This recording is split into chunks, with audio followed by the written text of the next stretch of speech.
তুই বড্ড ক্যাচাল আছিস তো। তোর একটুও কষ্ট হচ্ছে না আমার বিয়ে হয়ে যাচ্ছে বলে? তুই কি চাস না কষ্ট পাই? না, আমি চাই তুই সুখে থাক। তোর জীবনে আবার এমন কেউ আসুক যে তোর জীবনটা চন্দ্রমল্লিকার মতো রঙিন করে দেবে।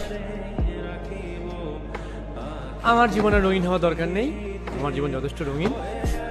সিঙ্গেল লাইফ বেস্ট, বুঝলি? এখানে টিন্ডার থেকে শুরু করে রঙিন জল, আমি সব জায়গায় বিচরণ করি।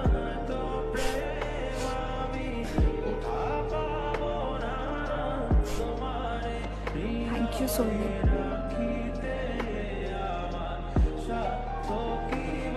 খুব ভালো থাক সুন্দর, দেখবি তোর বর তোকে খুব খুশি রাখবে। আর যদি কোনোদিনও কোনো সমস্যা হয় তাহলে আমাকে একটা ফোন করবি, একদম প্রেমিক হিসেবে, বন্ধু হিসেবে পাশে থাকবে। দেখবি যখন চন্দ্রমল্লিকা গাছ বড় হয়ে যায় তখন তাকে পুরনো টব থেকে বার করে নতুন টবে রাখা হয়, আর সে পুরনো টবে গিয়ে শেকড় বাকড় মিশে থাকে। আর আমাদের ক্ষেত্রে শেকড় বাকড় হলো আমাদের বন্ধুত্ব।